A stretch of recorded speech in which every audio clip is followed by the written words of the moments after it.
Doctor Yunus বসে গদি ছাড়তে পারছেন না। এত সোজা বাংলাদেশ জাতীয়তাবাদী দলের নেতারা হার মানবেন না।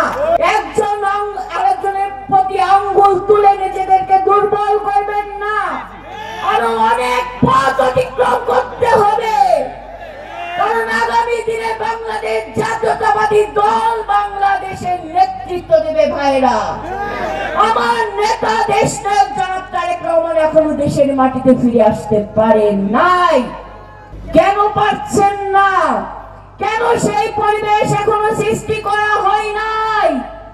কেন এখনো সবকিছু মিথ্যা ষড়যন্ত্র প্রতিহিংসাবশত সকল মামলা কেন একদিনে প্রত্যাহার হলো না? এগুলো বিবেচনায় করেন। ছাত্ররা বসিয়েছে, ডক্টর ইউনূস বসে গদি ছাড়তে পারছেন না। এত সোজা বাংলাদেশ জাতীয়তাবাদী দলের নেতারা হার মানবেন না।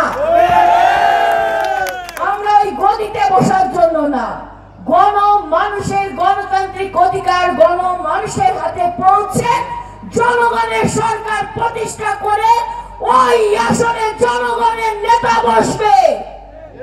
সেই দিনের জন্য আমাদেরকে তৈরি হতে হবে। ভাইরা, বাংলাদেশ করতে যাচ্ছি, ন্যায় বিচারের বাংলাদেশ করতে যাচ্ছি, মানুষের গণতান্ত্রিক অধিকার পূর্ণ প্রতিষ্ঠার মাধ্যমে। সঠিক প্যাড আর সঠিক তথ্য দিয়ে এসব সামলে নিব এক হয়ে মোনালিসা স্যানিটারি ন্যাপকিন। একটি জবাবদিহিতা সরকার গঠন করতে চাচ্ছি। এই ৩১ দফা প্রত্যেকটি সংস্কারের কথা বলা হয়েছে। তাহলে ভাইরা, বাংলাদেশ জাতীয়তাবাদী দলের পক্ষ থেকে দেশ নায়ক জনাব তারেক রহমান সকল গণতান্ত্রিক রাজনৈতিক দলের মতামতের ভিত্তিতে এই ৩১ দফা আমাদের হাতে তুলে দিয়েছে। এই ৩১ দফা আমরা যেন তরুণ সমাজের কাছে নিয়ে যাই, মেহনতি মানুষের কাছে নিয়ে যাই, গ্রাম পর্যায়ে, ওয়ার্ড পর্যায়ে, পাড়া মহল্লা, প্রত্যেকটি পরিবারে, প্রত্যেকটি নারী পুরুষ এবং তরুণ সমাজের হাতে আমরা তুলে দিতে চাই।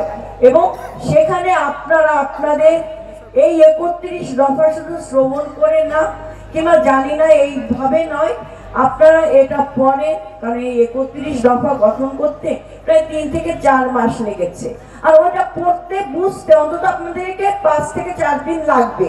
তো আপনারা আগে নিজেরা বুঝবেন, আপনারা আপনাদের ভিতর এটা এই যে ত্যাগের মহিমা কিংবা এই ৩১ দফা আমার দল দিয়েছে, আমি এই ৩১ দফা মানি এবং এই ৩১ দফা প্রতিষ্ঠা করব, জনগণের দ্বার প্রান্তে নিয়ে যাব, জনগণের প্রতি আস্থা সৃষ্টি করব। বাংলাদেশ জাতীয়তাবাদী দল এই ৩১ দফা আপনাদের আশা আকাঙ্ক্ষা এবং স্বপ্ন পূর্ণ প্রতিষ্ঠার জন্য আমরা কাজ করছি, সেভাবে আমরা কাজ করব।